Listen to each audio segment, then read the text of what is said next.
What's up? This is Ryan from Bleeding Through, and you're listening to Inside the Circle Pit.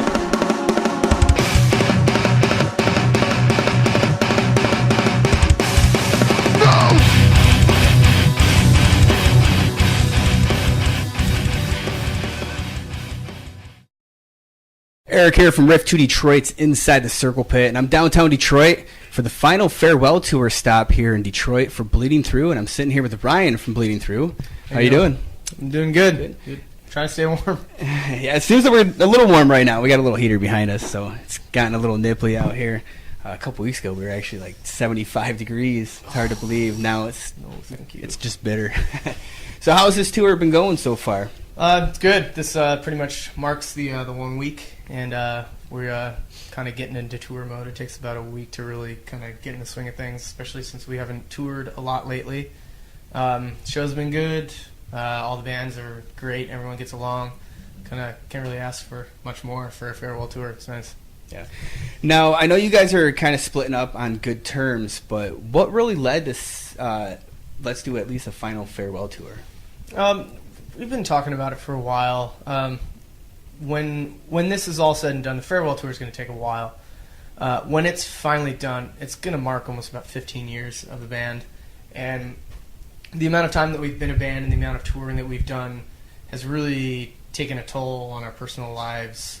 In the 14 years that we've been touring roughly, I think the longest we've been home was 3 months. Wow. And it really fucks with your personal life a lot. And by that I mean you don't have one. And, we're all in our 30s now. And we're getting to the point where there's a lot of things we want to do. Music is just one of our passions. I absolutely love it. There's a lot of stuff that everyone in the band has going, whether it be family, personal businesses, everything that has to do with home life is starting to we all kind of want that. And, we figure we put in our time, we toured, and there's a lot of bands that have come, up behind us as we've started to bow out, and I kind of think that it's time for us to kind of bow out, and there's a lot of bands that are going to take our place, and we're more than happy with that. Now, I know, Brandon's got the Rise Above Fitness going on. Now, what is everybody else kind of doing in the band after this? I can't imagine everybody, staying home, and maybe a few of you guys maybe continuing maybe another band or just trying to tour something else. Well, Marta's married. She lives up north now. She's got that going. She's working.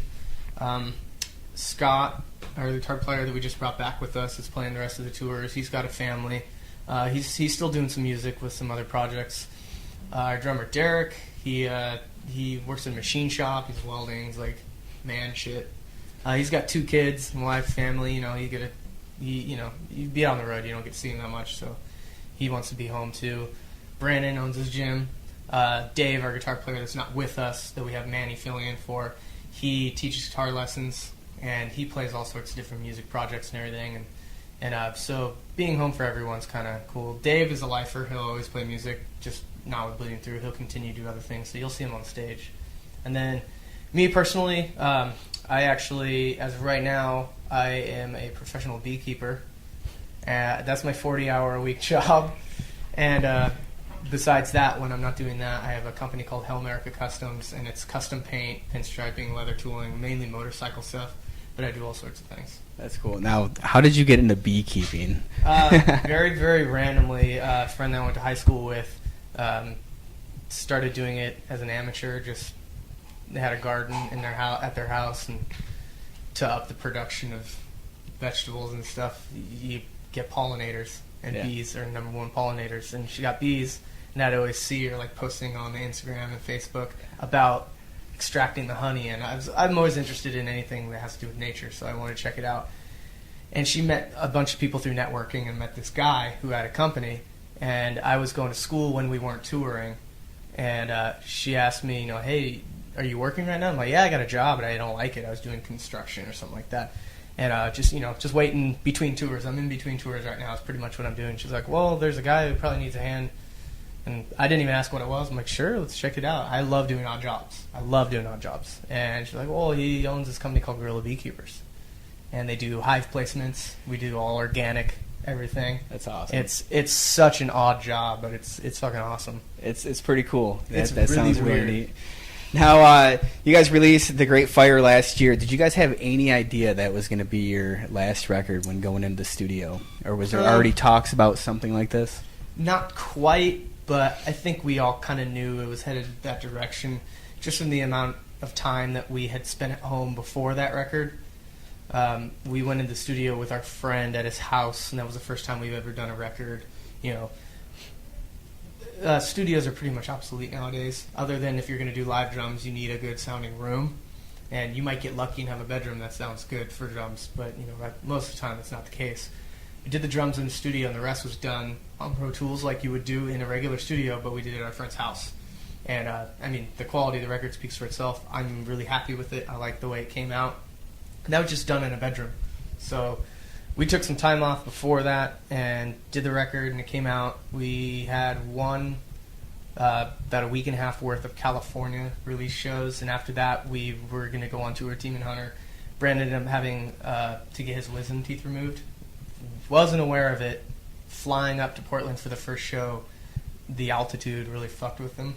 And by the time we hit Sacramento, he was a wreck, and he had to get him removed. And I don't know if anybody's ever gotten any wisdom teeth pulled, but it sucks, and you're definitely not going to be able to scream, let alone talk for very long. So we had to drop off the tour. It really sucked. It's like one of the first tours we've actually dropped off of, minus I think like a Satyricon tour. So after doing that short tour, we weren't really sure what we were going to do until we really talked about ending it, and we weren't going to end it unless we did it properly with an actual farewell tour. Yeah. Well, it's awesome you guys are doing a farewell tour. A lot of bands, they just kind of break up and no announcements and stuff, and it's really cool that you guys are at least doing this for the fans.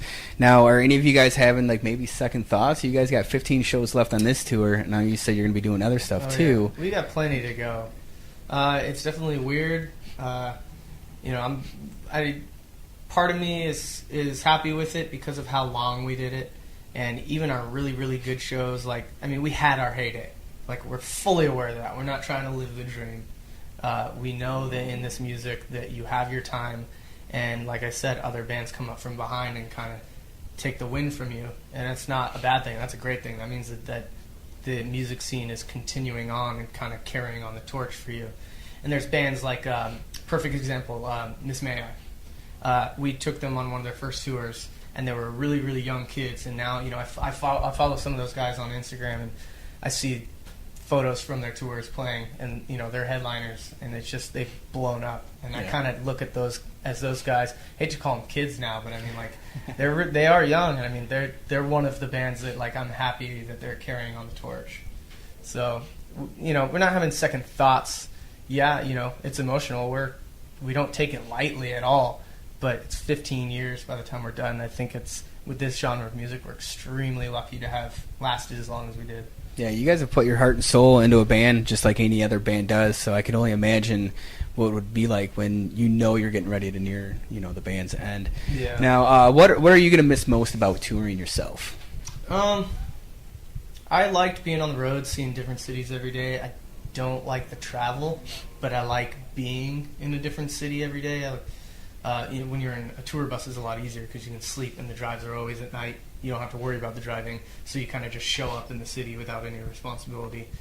So that part of it was really cool.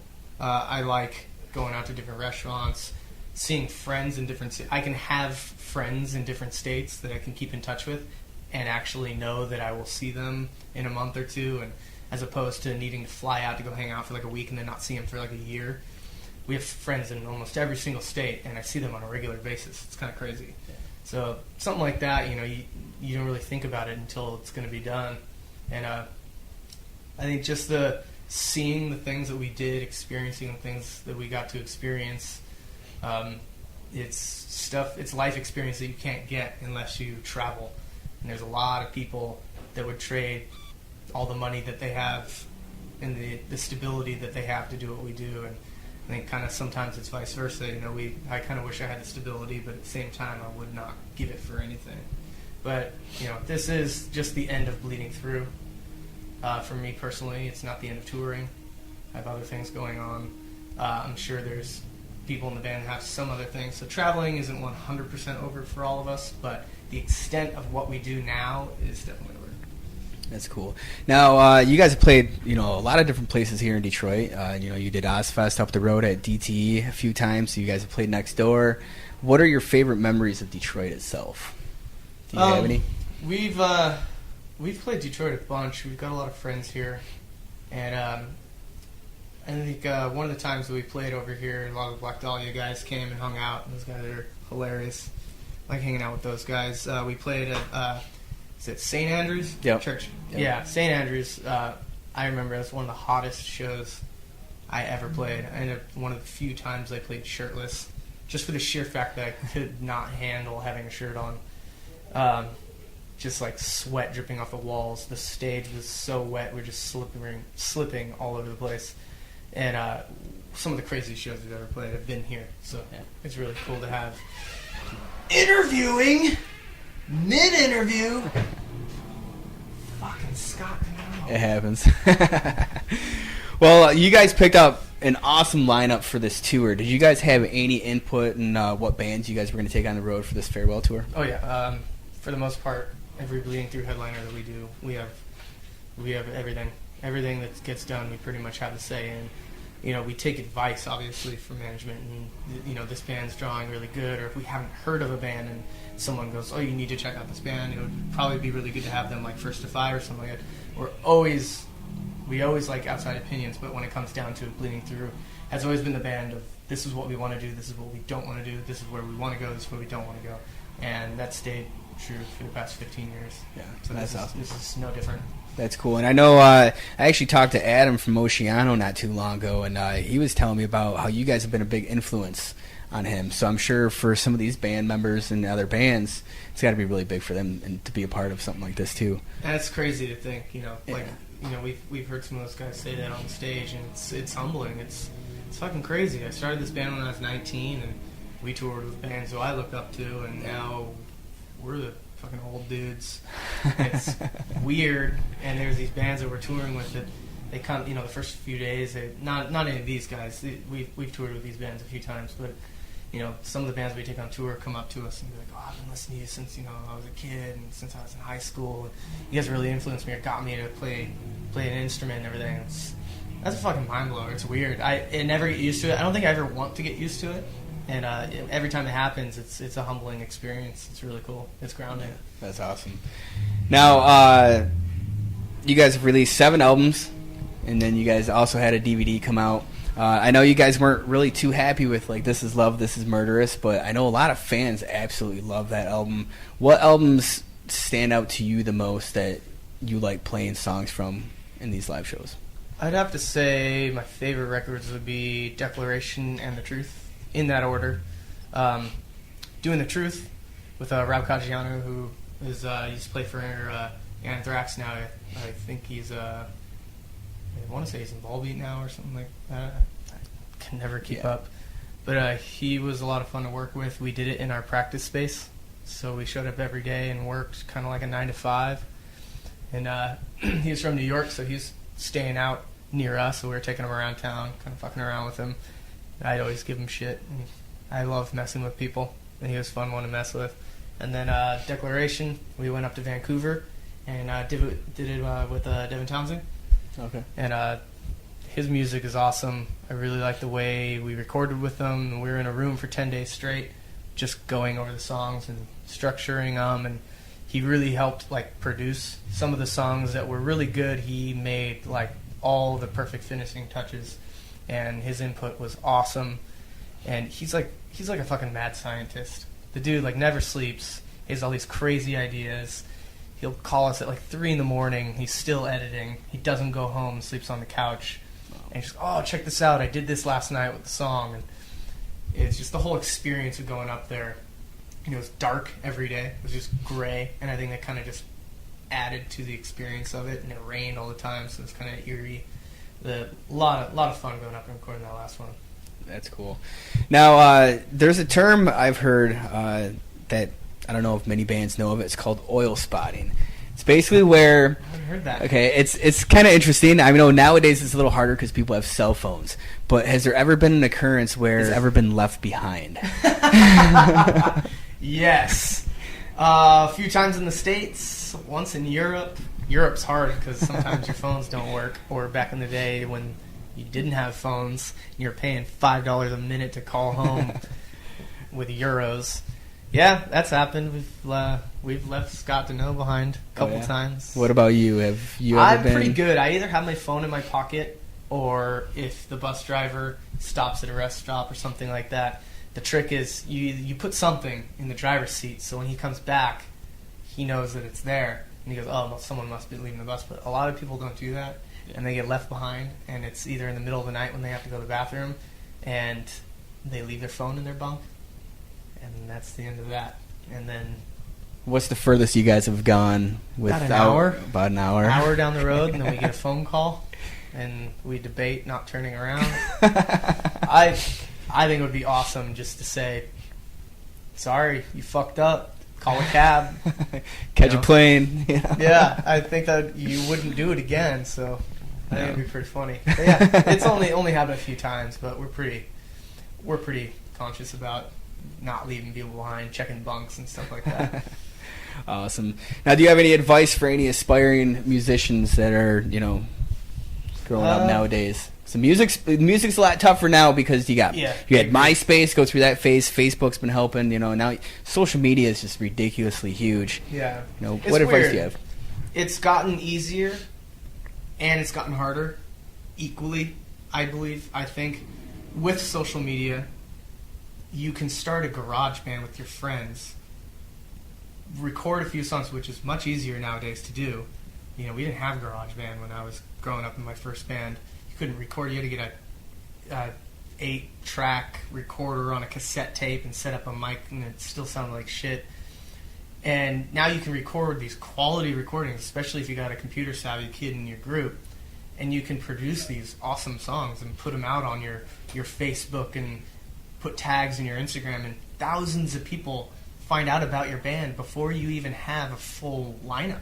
You could have that one kid recording everything and tracking the drums on the computer and have this amazing sounding record, and they don't even have a band. And then they get a tour booked, and it's fucking mind blowing. Like, these kids go out on tour, they're drawing kids on their first tour, and let alone their first few shows might even be on a tour. And I grew up playing all the local bars and getting paid either nothing or getting offered beer until they found out we were 16, and then we weren't even allowed in the building until we played. I mean, it was a fucking struggle, and I think that kind of builds character as a band, and you work your way.